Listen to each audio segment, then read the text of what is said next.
Space, the final frontier. Billionaire Elon Musk has sent 3 batches of SpaceX Starlink satellites over Ukraine. But today, there's a new space race. China now has plans to take over the moon. Today's Blue Origin test run to the edge of space. 50 years after the last moon landing, NASA's Artemis 1 mission is poised to launch on Paying Monday. customers and a former NASA astronaut docking with the International Space Station. The first trillionaire there will ever be is the person who exploits the natural resources on asteroids. And that U.S. space launch companies can fly on their broomsticks. Processing. Hey everyone, Robbie Leach here, and welcome to The Quickening, where we discuss everything innovation that's shaping our future. So welcome to part 2 of the Space Race series, where we're taking a deep dive into how the space-bound internet is going to have a profound impact on all our lives, and possibly take cryptocurrencies mainstream. If you haven't seen part 1, click the link above and catch up. You won't regret it.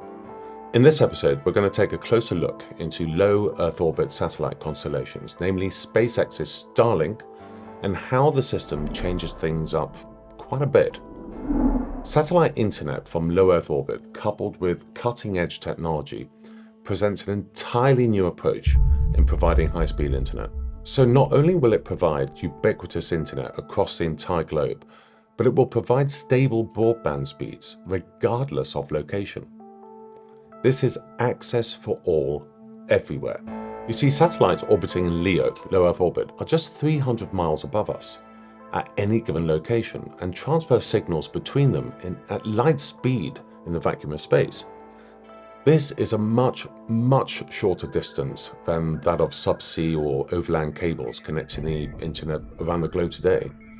The internet is quickly becoming totally overloaded with the ever-increasing amount of people and technology connected to it, and the ever-increasing heavy load of applications such as AI, cloud-based software, 6K TV, streaming.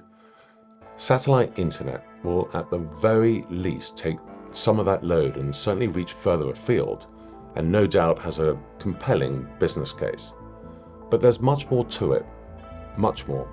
You see, satellite or Starlink satellite internet will be in itself an internet, faster and isolated from the current one, off-grid if you will, secure.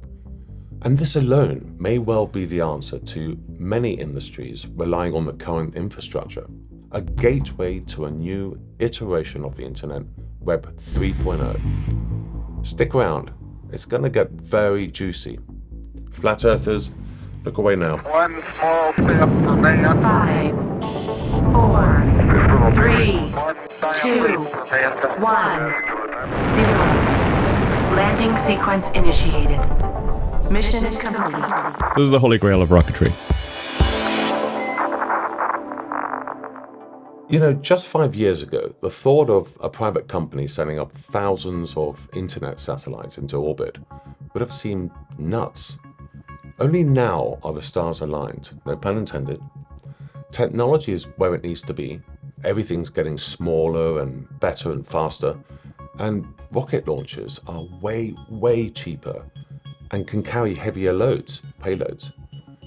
And if you happen to have a manufacturing facility and a software company and own your own launch provider, well, sending technology into space would seem like the right thing to do. SpaceX has dramatically reduced the cost of launches by reusing their rockets on an almost weekly basis. They are turning rockets around like long-haul jumbo jets of the 70s. Truly revolutionary. These guys have blown apart the insane costs associated with launches and opened up unlimited possibilities for companies to innovate and explore. Starlink internet satellites are not alone. Other companies have tried or are trying or plan to. There's OneWeb, a UK-based company bankrolled by the UK government and the Indian government, with some 460 satellites in orbit, but are facing huge challenges securing launches and managing escalating costs. I'm not entirely sure they're going to make it. Then there's Amazon's Blue Origin space company and their planned Project Kuiper constellation to take on Starlink. But they haven't reached orbit yet, and not by a long shot. I digress. So for those of you unfamiliar with SpaceX, or Starlink for that matter, it's a network of low-flying small satellites packed with cutting-edge technology, all interconnected via laser. As many as 42,000 satellites will eventually blanket the globe to deliver high-speed broadband to the whole globe. To be honest, it's not the best thing if you're an astronomer or a celestial nomad navigating by the stars. You might have to get used to seeing the occasional straight line of bright stars moving very rapidly across the sky, but they are doing their best to sort of minimize reflection. I digress again. These things are zooming around as close as physically possible to Earth. To put things in perspective, low Earth orbit, LEO, is just 550 kilometers away, or 340 miles in distance from sea level. Compared to geostationary satellites, SAT-TVs, at 35,000 to 22,000 miles, the distance is minute. A shorter distance than most subsea cables laying the internet today. Cables linking the US to Europe are 6,500 or 4,000 miles plus. The problem is, in LEO, objects need to travel at around 27,000 kph or 15,500 miles per hour to stay in orbit at such a low altitude, or the gravitational pull of the Earth will, well, pull them back down. That's quick enough to circle the globe 16 times a day. So you need a lot of these satellites to cover any given area at any given time. The upside is, at such low altitude, latency is minimal and the power of the signal is super focused and strong. The downside is the amount you need. Only a tiny problem, however, for a space company launching rockets every week at the mere cost of rocket fuel and satellite components. The technology is packed in both the dish and the satellites themselves with military-grade technology. They use highly advanced systems called phased array to align. One would think satellite dishes on the planet Earth would be constantly tilting to follow the closest satellite in view, but they don't. In fact, they don't move at all past installation. It's quite technical, and I won't bore you with the details, but essentially the signals are focused as if through a digital lens and can be manipulated to follow in any direction. The emitted and received signals are extremely tight and powerful. It's really insane tech. SpaceX have already placed some 2,400 satellites covering most of the US, Europe, Australia, and parts of Latin America. Whole entire regions receive coverage per launch.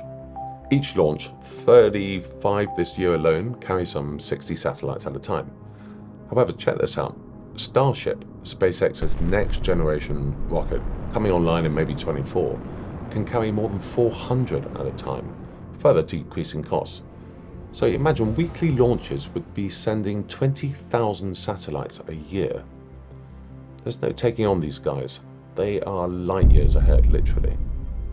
Starlink is still in beta, but the new generation satellites, which will be bigger and way more powerful, will carry a huge amount of bandwidth and transfer signals around the globe at literally light speed. After all, light doesn't slow down in the vacuum of space. In fact, light travels at almost 50% faster in space than in glass fiber. And this is a powerful concept and a massive advantage over terrestrial internet. One, they're going to be put into use in quite a few different ways, away from just providing internet connection. Bear with me, we're getting to that. Internet cables connecting the world's internet are extremely long and suffer from latency, or at the very least, limited to physics. With Starlink being just 300 miles above us, latency is minimal. Data centers around the world will be the equivalent of 700 miles away from each other, the up and down distance, if you will, effectively vastly speeding up the global internet network. Google's data centers from the US to Europe are at the very least 14,000 kilometers or 9,000 miles away from each other, linked by cable. That's quite the round-trip distance. With Starlink, we could almost combine all data centers in the world and maybe stick them in the Arctic. It wouldn't matter. That would certainly deal with wasted energy spent on cooling servers. Just saying. If ever the internet needed a redesign, Starlink has the ability to certainly transcend it. Okay, so that's Starlink. Apart from providing internet to every corner of the globe, what are they up to? What are we missing?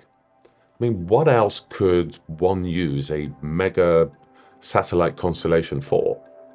As I mentioned earlier, Starlink is in itself its own private internet. So it got me thinking and got me digging.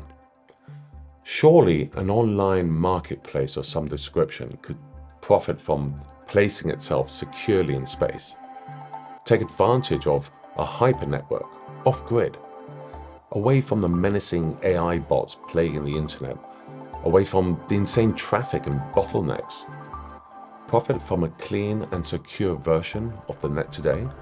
Could Starlink deliver that perfect, secure transfer network for, say, mining and the transaction of cryptocurrencies? If ever there was a perfect network to handle crypto and blockchain, Starlink has got to be it. It literally ticks all the boxes. This could very well be the prelude to Web 3.0. So is crypto really going to space? Well, it hasn't got far to travel, I mean, if you think about it, from the cloud.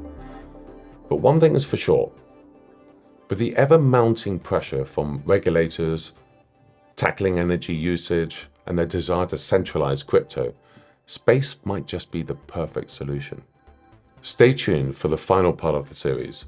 It's going to get even juicier. Subscribe, hit that notification icon. You're not going to want to miss out on this one. See you next week. Thanks for watching. Bye. And ultimately making science fiction not fiction forever.